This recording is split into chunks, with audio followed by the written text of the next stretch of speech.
IVC, Dale Gatefold 33 here. This is take 6 and the final take of my second show and tell video, where I am at the heart of it doing a ranking of Dusty Springfield, or 8 of Dusty Springfield's UK studio albums, but there are a few things going on around it, which is why I'm having so much trouble making this video, but I've kind of had a tweak and I want to get it done because I want to move on to some other show and tells, and this is kind of bugging me. So so I'll start with a few Dusty Springfield facts. So born Mary O'Brien 1939, died in 1999, and started a career very young, in her teens. She joined the Lana Sisters as a singer, and then after that formed a trio with her brother Tom, called the Springfields, and then left the Springfields in 1963 to pursue a solo career, and so I'll focus on a solo career. During the 60s she gained notoriety, so she's a blue-eyed, if you like, white blue-eyed soul R&B singer, who developed then into a singer, if that makes sense. As I said, she gained some notoriety. She had some success in the charts. She got her own TV show that ran. They were popular to have, if you like, pop stars hosting TV shows in both the UK and the US in the 60s, and Dusty was no different. So she did that for 3 or 4 years in the 60s, and then kind of appeared on specials. But all of that kind of sort of going on around all of that, there was quite a troubled life, which I won't touch on in this video.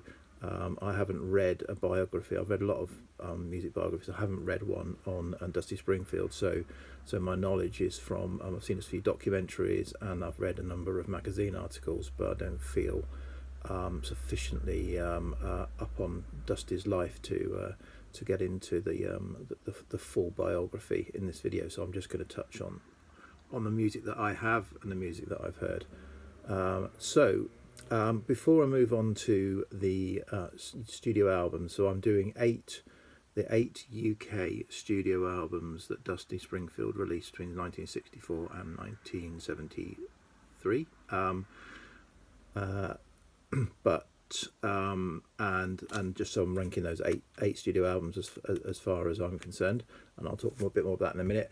But I think a really key fact, and something that also makes it quite difficult to do a ranking, is Dusty released some really iconic pop songs in the 60s, songs that many people are familiar with and have become, if you like, staples over the years.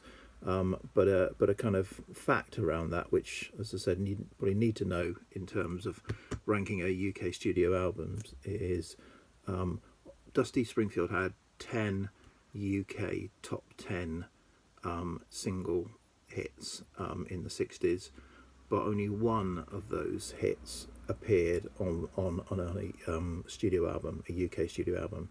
The other 9 hits didn't appear on any albums. So you have to make that separation with Dusty when you're considering our studio albums, that they don't contain the hits. Now in the US it's slightly different, as with a number of artists like the Beatles, for example. You know, there were kind of different releases for the US market that did include some of the singles. So it's kind of different thing. But from the UK studio album perspective, I think that's quite an important thing. So what I'll do is I will just run through her singles. I have 9 of the 10. Unfortunately, I don't have the 10, and I'm not a singles collector, so I'm quite surprised that I had 9 of the 10 singles. And if you want to get into it, I actually recommend the this 2 CD set put together by St Etienne. So the Bob Stanley compilation comes into play again. So this is a 2 CD set of the complete A sides and B sides, 1963 to 1970. So one disc is all the A sides and one disc is all the B sides. yeah, so that's a good place, and they're all in mono, so it's mono CD as well. I don't think it's expensive. I got mine from a car boot sale, luckily, but I don't think it's expensive. So I'll run through her singles. As I said, only one of these appears on one of the studio albums that I'm going to show later. But I'll run through them because these songs are probably more familiar to people. And then we'll talk about the albums. And I'm not going to do much because unfortunately they're all pretty boring. Either plain white sleeves or Philips company sleeves with a blue Philips label, which whilst it's interesting, so I'll just flash it up as I'm talking about the song. So the first top 10 single that she had was "I Only Want to Be With You," which charted at number 4 in 1963. Second, "I Just Don't Know What to Do With Myself" charted at number 3 in 1964, or reached number 3, didn't chart it. Then "Losing You" again in 64 reached number 9.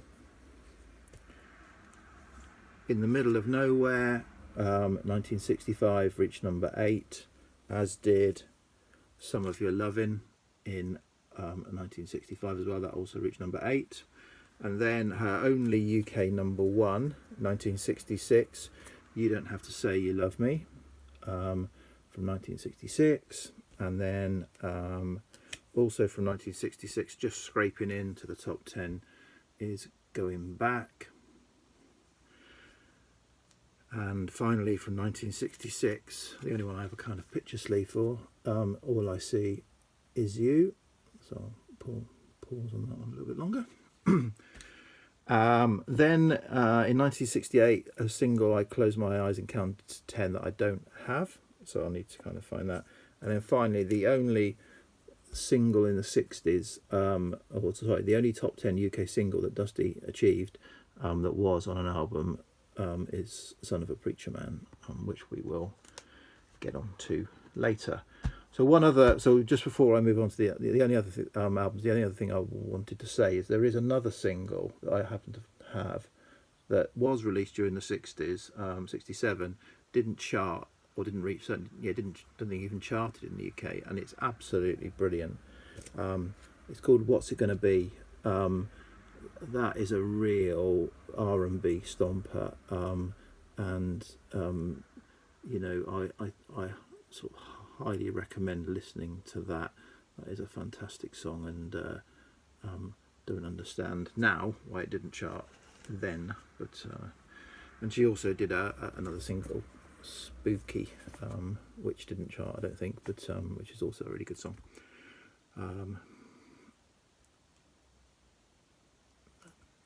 So albums. So on the albums, 8 albums.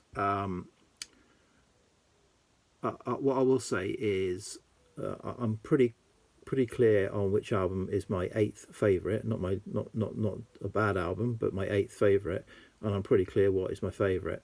The other 6, which kind of follow, sort of, there is an evolution, I think, in Dusty's singing, and the songs that she chose for her albums.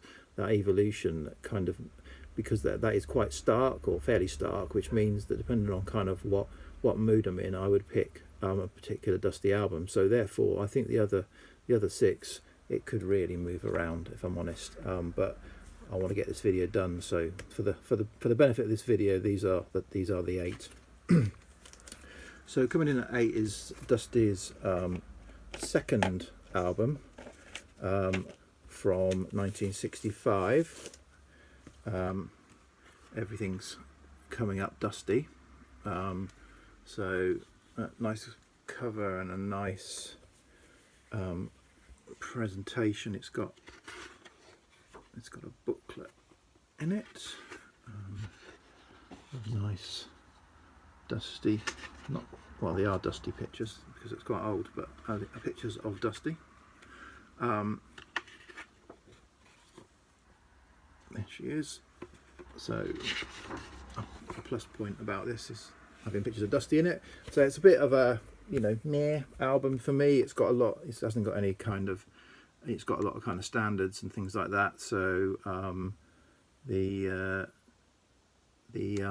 probably the song that's probably most notable from it is "Oh No, Not My Baby," that she did from this. That I think is one that you hear quite often. So yeah, so that's the 8th album. Good album,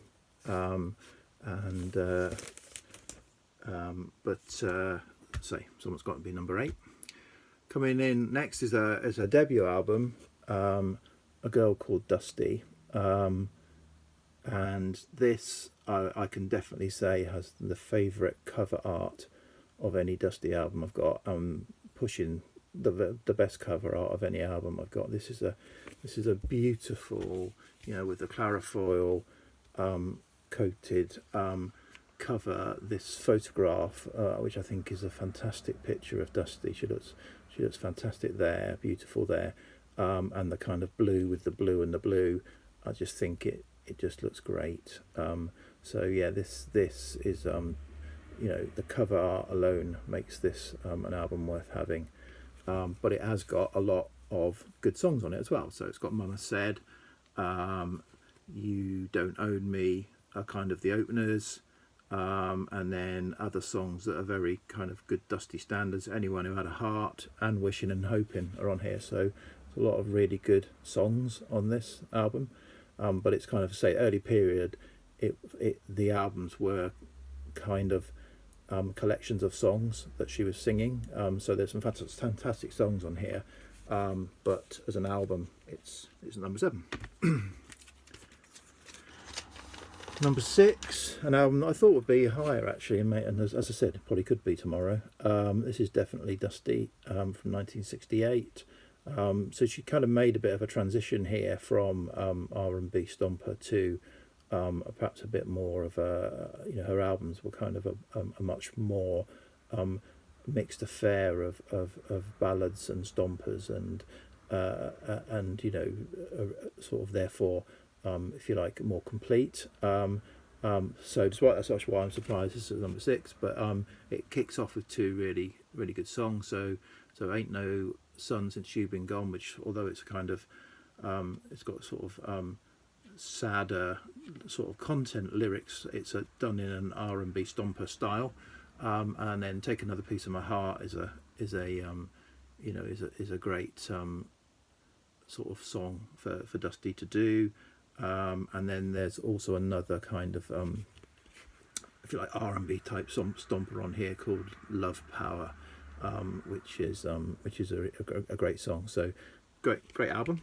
Number 6. Number 5, and we're moving sort of much further up to 1972, and the album with the worst cover art that Dusty did. There's some shocking hair on this album cover, in my opinion. Says the guy with lockdown hair who badly needs a number 4 hair trim. Yes. So yeah, See All Her Faces, this is called, and it's just a really solid album. It hasn't got any, hasn't got any singles on it, because none of her albums have got any singles on it, but it hasn't got any sort of memorable tracks, particularly because of this is later 1972, so perhaps from in the kind of average public and on radio play, Dusty had kind of passed her prime in terms of getting that radio airplay at this stage. So but it's a really great album, really flows well. The opening track, Mixed Up Girl, is a really strong song, and I would say the best song on the album, but it's just a very, very solid album. Number 4, we're back to 1967. This is an album that I do really enjoy, hence it's got number 4, although this is kind of where I think she started her transitional style from R&B pop standards to I feel like more balanced record sort of album content, and this obviously coming out at 67, it's got a bit of a sort of psychedelic type cover, but Dusty is not a psychedelic artist in any shape or form, I don't think.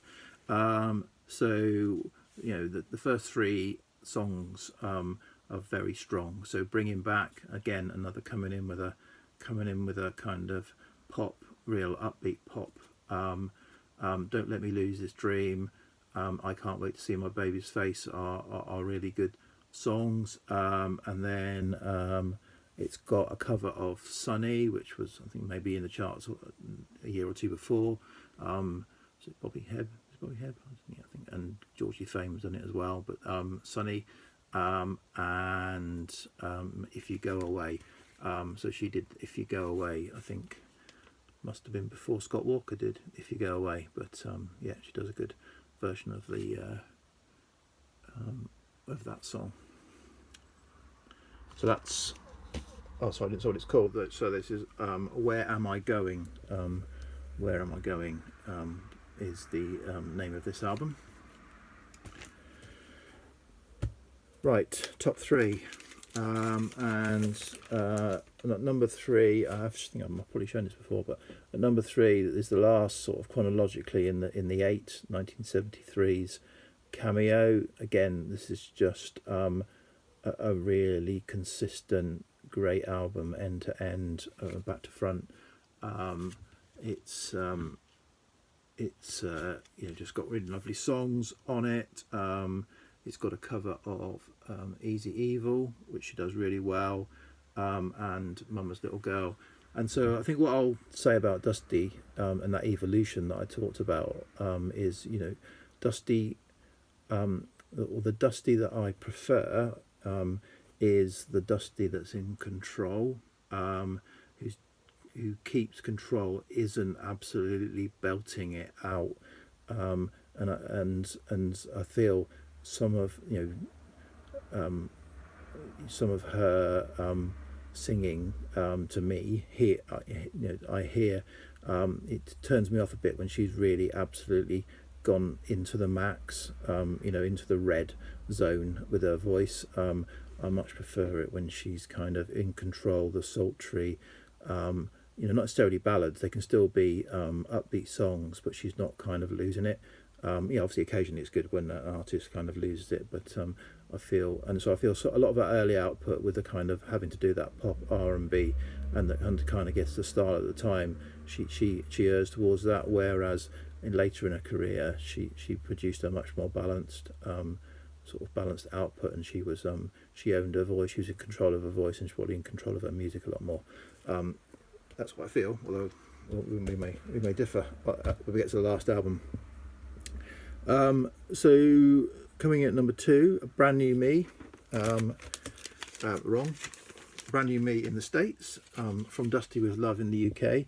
This is vying with See All Her Faces as Dusty's worst cover. I'm not sure this was a massively great choice of a nice sort of pink, with a pink dress, looking very kind of Auntie Dusty there. I think she could have done better with that, but I wasn't around in 1970 to know that might have been absolutely nailing the style in 1970 for all I know.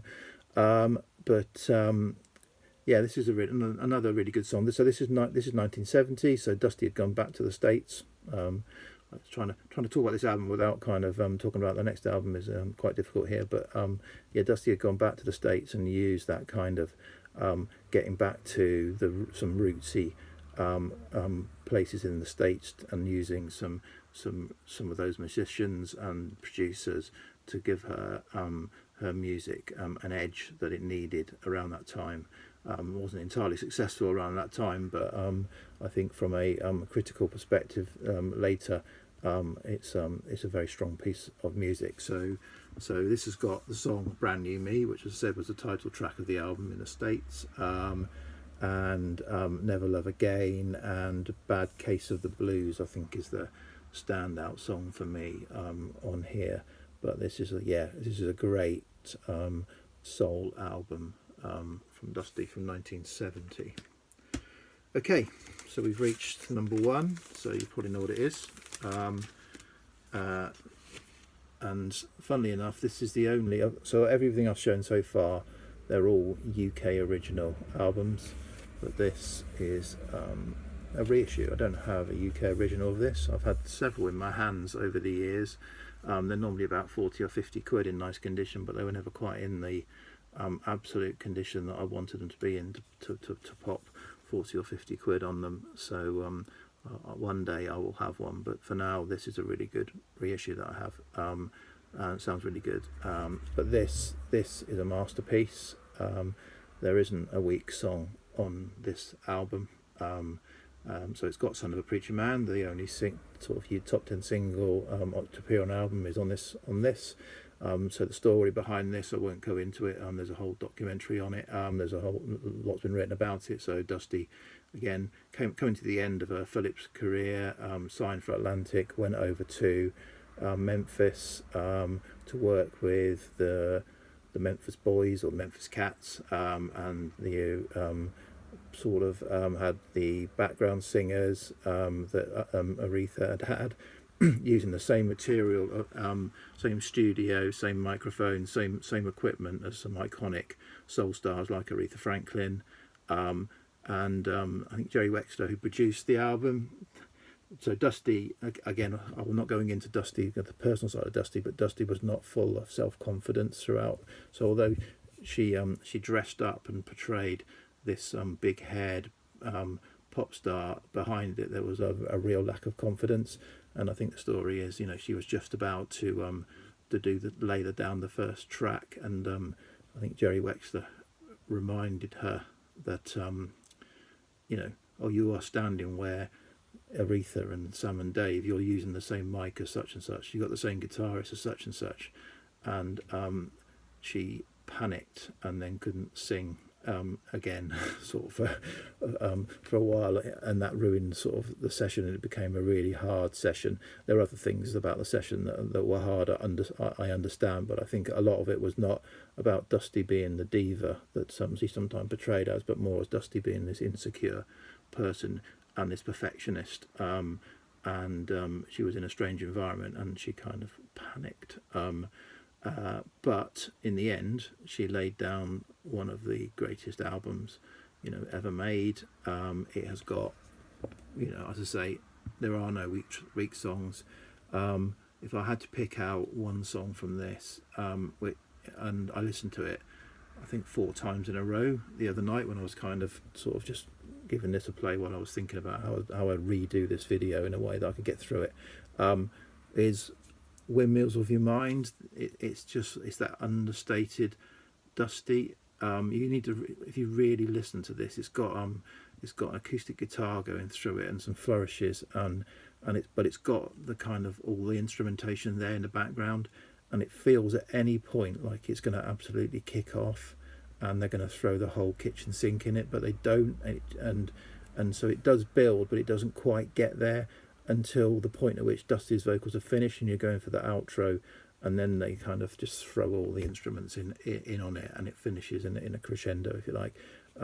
That is just a fantastic rendition of that song. So but there are others, not necessarily notable ones. So some of the ones that are kind of sort of more famous from it, apart from Son of a Preacher Man, like Just a Little Lovin' or Breakfast in Bed, are great. But what is it?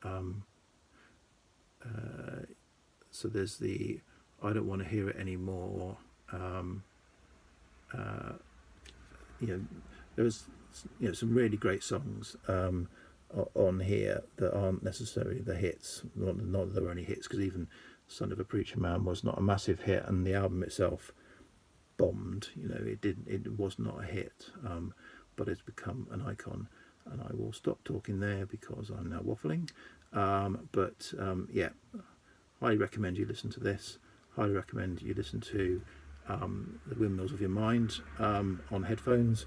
Yes, so that's my kind of ranking video for Dusty Springfield's UK studio albums 1964 to 1973. Thanks, bye.